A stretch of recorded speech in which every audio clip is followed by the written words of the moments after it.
So I'm at Knott Mall Shelter. Just a minute ago, I left Elizabeth Pirch, who ran into here just north of the shelter. Had a wonderful conversation with her. Wow, inspirational story and really interesting woman. And unfortunately, I startled her.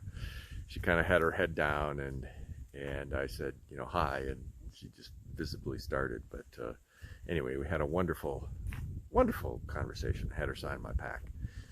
And moving on here, gonna have to kind of make some tracks. I'm not doing many miles here this morning. It's kind of it's not the terrain, it's just me. And I really have no excuse because I had wonderful sleep last night. Last night,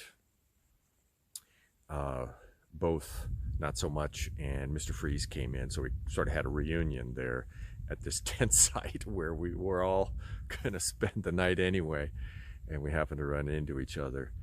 And it was funny, I think I slept better knowing that there were two other people who I knew that were tented near, right nearby. And I think I just relaxed that much more and had a wonderful sleep, wonderful dreams, just like fun dreams. So anyway, I am going to have to make some tracks though, because I think I still have 15 miles to do today, and we're getting on towards solar noon. I guess they told me we're now in daylight savings time. Who knew? It doesn't matter when you're in the backcountry until you go into town. Oh, we're closed now. Anyway, having a good day. Hope you are too.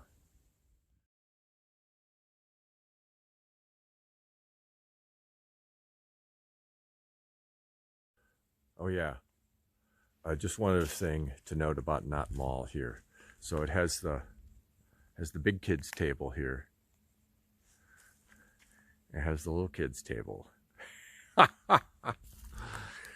Reminiscent of Thanksgiving dinner in most families, I think, growing up.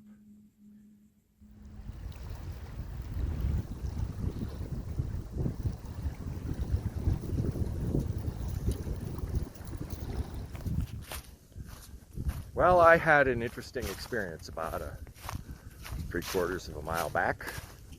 I was thinking about my stride and how I would describe my stride to someone else. It's not liquid, it's not graceful. I would describe it as galumphing.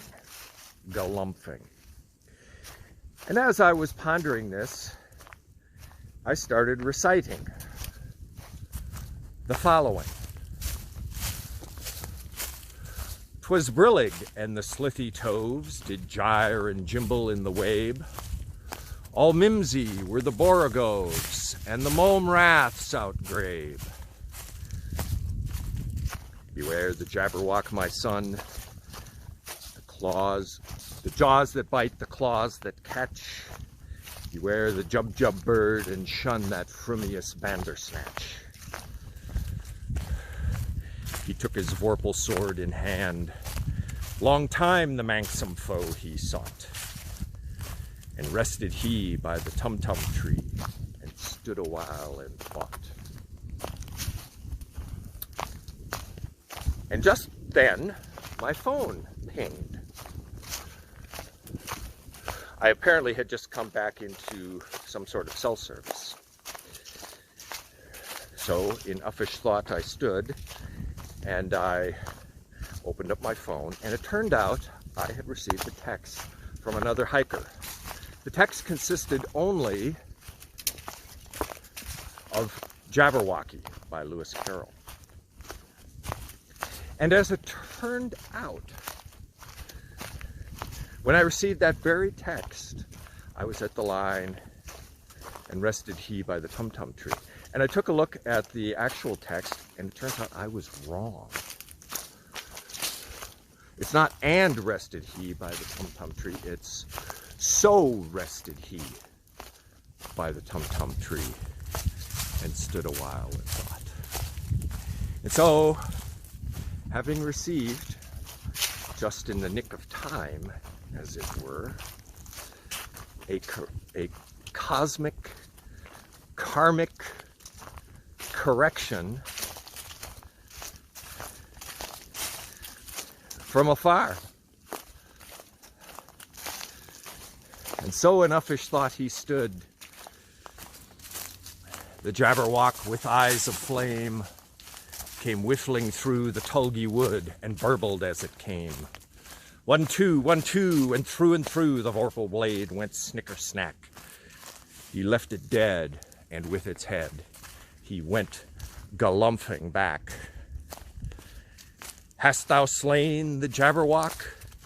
Come to my arms, my beamish boy. O Frabius day, Callooh, Calais, he chortled in his joy. Jabberwocky, The Jabberwocky, by Lewis Carroll. Truly a cosmic, karmic correction for the day. You see the strangest things trailside.